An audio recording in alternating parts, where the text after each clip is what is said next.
What up, Cowboys Nation and YouTubers? It's that VA Dallas Cowboy fan coming back at you.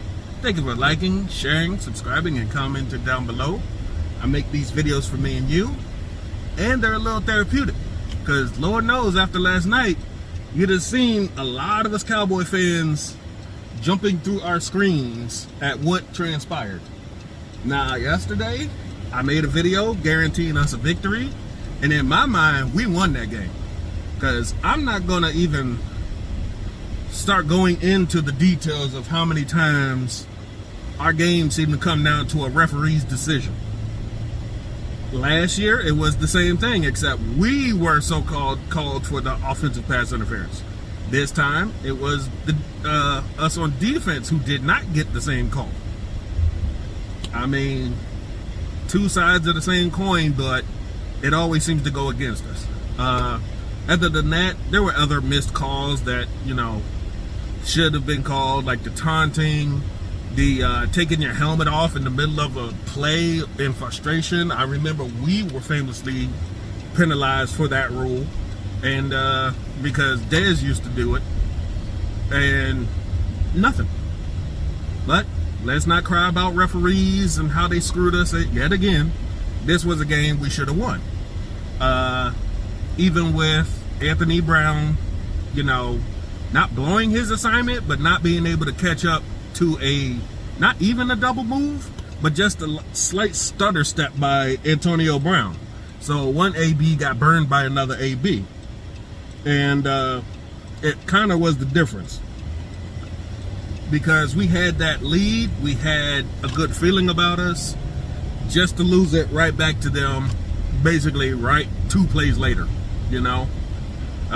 It was a bit deflating, and also with Greg Zuerlein's missed 2 field goal misses and an extra point, that's a lot of points left on the board that would have made a difference. And I'm glad to see that Greg Zuerlein took responsibility for said misses, because you don't normally get that accountability in years past from players. So that's good he stepped up and owned up.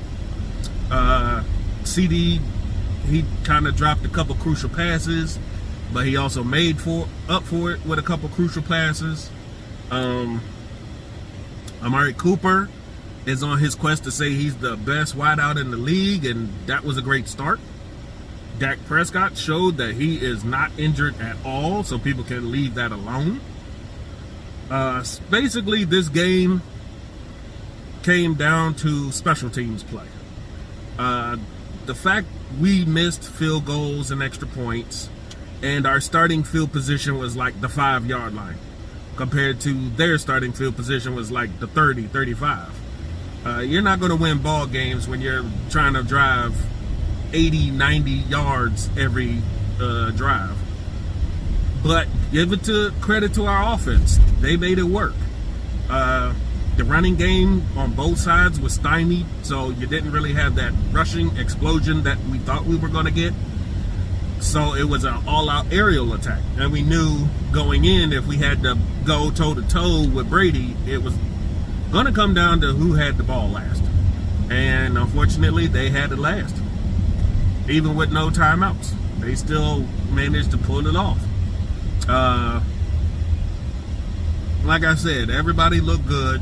The offensive coordinator, Kellen Moore, surprised me. He changed up a couple of plays we were mad at him about.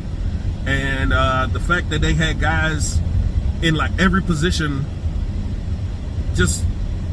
they shuffled it up. They had Zeke and Pollard out there switching positions. They had the wide receivers, tight ends.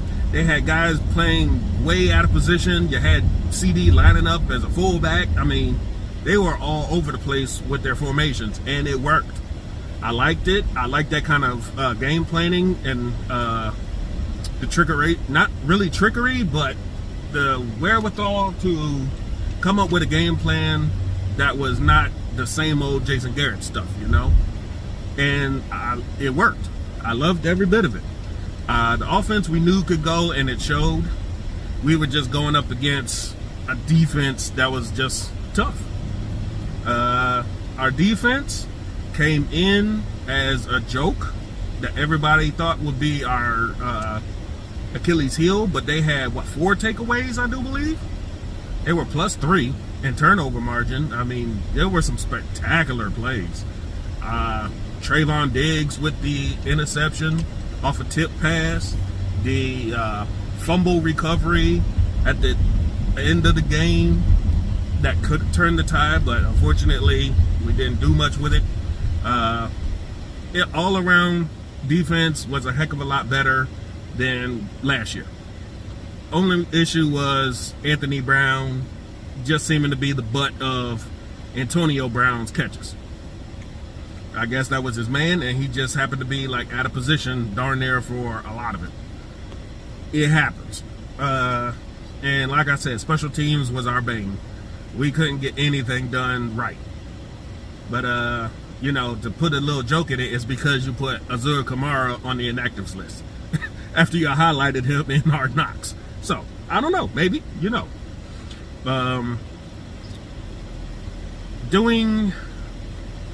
Trying to make a field goal 60 yards out was not a good idea. Some of that coaching decisions are still, you know, head scratching. Like, why would you do that? Giving them great field position to go downfield.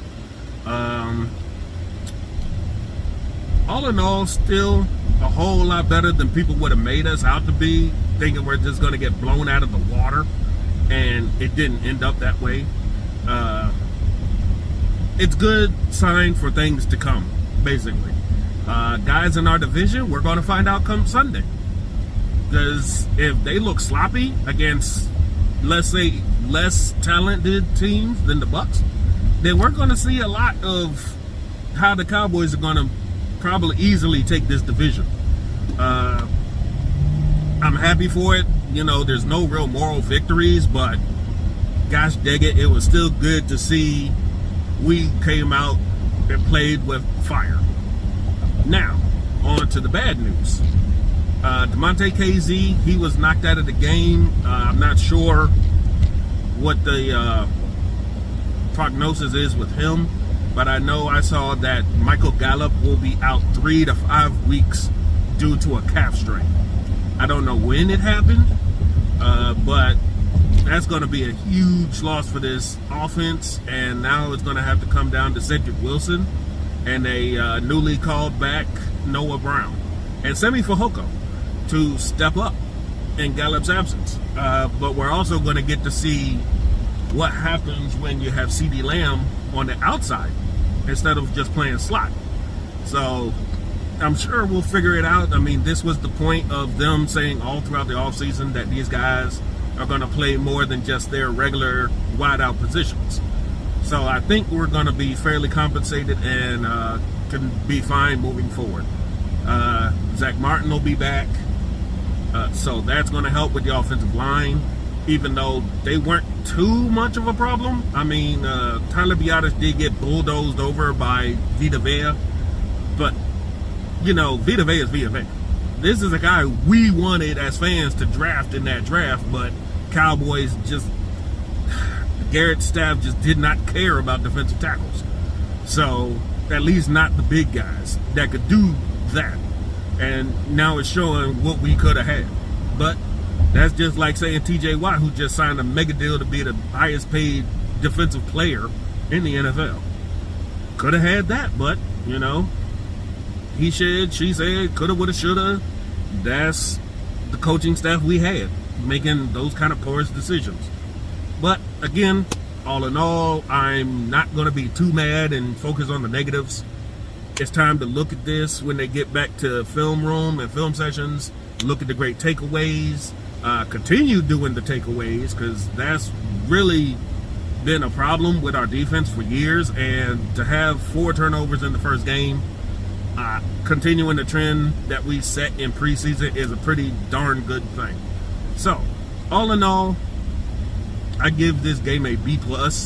It could have been better with a win, and, you know, not getting having the lapse in judgments on some plays, and the kicking game being shored up and getting those points on the board. I'd have gave this game an A+. But It's better than average. It's better than what we've been putting out there on game tape last season.